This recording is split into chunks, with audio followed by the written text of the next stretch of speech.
Lennox Lewis, one of the greatest heavyweights of all time, decided to speak facts to Anthony Joshua and Eddie Hearn today. He said, "In my opinion, this fight adds zero credibility to AJ's resume, Anthony Joshua. He's supposed to win this fight. And when he does, what does he gain or learn by fighting a guy who's in his second fight? If he loses, then it's an absolute disaster. The same stood for Fury, and it almost cost him everything." Lewis is absolutely right by this statement. We all expect Joshua to knock out Ngannou, but what does he gain? Nothing. Real boxing fans will look at this like a disgrace, and we all know this is a very weak move. But if Anthony Joshua loses, what does he have to lose? Everything. Boxing fans won't hear the end if Anthony Joshua loses to Francis Ngannou. It'll be absolute horrible.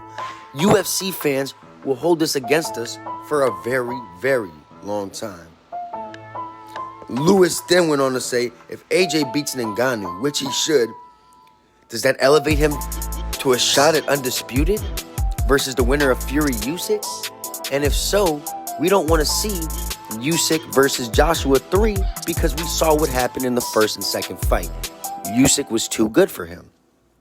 And then Lewis went on to say, I think Zhilei Zhang and Joseph Parker are well more deserving.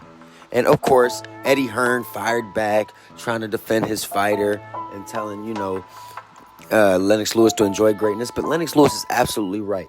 Zhilei Zhang and Joseph Parker have both shown me more impressive wins than Anthony Joshua.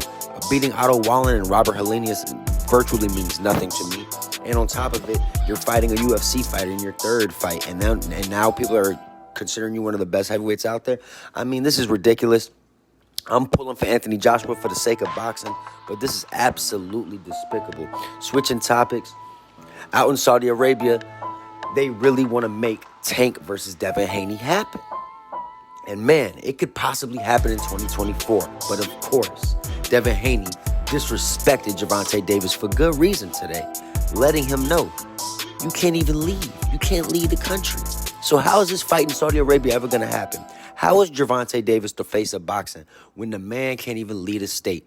Gervonta Davis posted a picture on Instagram yesterday, and it clearly shows him in a boxing gym, and it clearly shows him with an ankle bracelet on, man. The man is limited right now. The man has one of the weakest resumes in boxing, and yet he has a cult of fans that praise him because he makes the most money and because he beat Ryan Garcia and he gets a good amount of knockouts against Baleta Mans. This is crazy, y'all. We got to wake up as boxing fans, man. Devin Haney is out here trying to make stuff happen. He has no one lined up right now. Guess who else doesn't have anyone lined up right now? Come on, boxing fans. Let's use our brains. Gervonta Davis. Can Gervonta and Devin Haney make something happen right now? Absolutely. Gervonta Davis is doing absolutely nothing, and that's just what it is. And us as boxing fans, we have to understand and accept that Gervonta Davis is running away from the challenges.